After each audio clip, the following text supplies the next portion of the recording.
Dalam 12 tahun terakhir semenjak bisnis digital mulai bergerak naik, kita menyaksikan bahwa di dunia banyak sekali bisnis yang menjadi digital, menjadi light asset, dan bisnis digital itu menyelesaikan banyak masalah masyarakat dengan biaya murah. Sekarang, bisnis digital di dunia tumbuh dengan kecepatan penuh. Di Indonesia dalam 12 tahun ini sudah bisa memiliki 5 unicorn company atau perusahaan dengan valuasi di atas 1 billion US dollar atau sekitar 15 triliunan rupiah. Semenjak pandemi, maka bisnis digital meningkat tajam kebutuhannya. Di mana dalam 2 tahun terakhir di Tiongkok per minggu tumbuh 1 unicorn. Di Singapura 1 bulan tumbuh 1 unicorn. Begitu juga di India, 1 dalam setiap 2 bulan ada perusahaan unicorn bertumbuh baru di India. Sementara di Indonesia dalam 2 tahun ini belum lahir lagi unicorn baru. Entahlah 2 tahun ke depan. Kayaknya nggak ada juga tuh. Maklum, tidak ada yang mendukung, juga tidak ada roadmap niatan pejabat negara membangun bisnis digital anak bangsa di tanah air dengan dukungan kemudahan-kemudahan. Yang ada hanya pendiaman. Ini faktanya.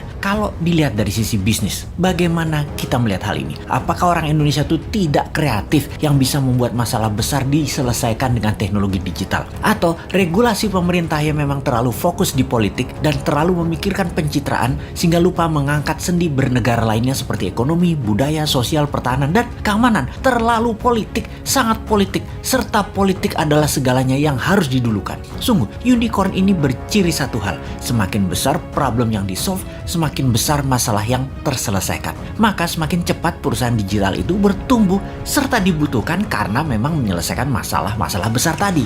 Apakah di Indonesia sudah tidak ada problem besar lagi? Apakah sudah banyak solusi yang dibuat?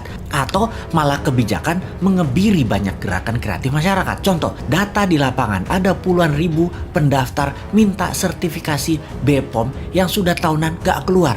Bagaimana UKM mau maju kalau demikian? Ini adalah salah satu contoh pengebirian kreativitas. Ada sisi lain lagi, di mana di dunia bisnis digital harus menggunakan server nasional sementara kita minta zero downtime. Apakah perusahaan nasional milik negara tersebut berani kasih garansi, yaitu zero downtime? Nggak ada tuh.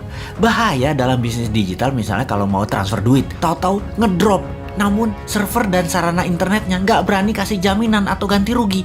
Berat lah. Nah, itulah susahnya berbisnis dengan negara yang berbisnis, yaitu BUMN. Sementara server dan fasilitas dari luar negeri sudah lebih murah plus garansi zero downtime. Kalau lama mereka bayar penalti, tetapi nggak boleh dipakai. Kalau bisnis digital buat browsing-browsing sih aman. Yang paling ditakuti adalah pada saat upload data. Ini nggak boleh ada downtime. Jadi, wahai generasi new mind, harusnya kita mengatakan lupakan mimpi jadi Mark Zuckerberg, lupakan mimpi jadi Jack Ma-nya di Indonesia, karena perusahaan Anda sulit jadi unicorn dalam waktu yang cepat. Apakah kalau mau kaya cepat di negeri politik ini emangnya harus breaking law, merusak aturan bisnis yang ada gitu ya? Kita jadi nggak bisa alim-alim amat kalau kayak gitu. Harus super kreatif mengalahkan kekakuan old mind regulator yang cari selamat di dalam menjabat, bukan malah untuk mempermudah masyarakat berusaha. Duh, lamanya 2024.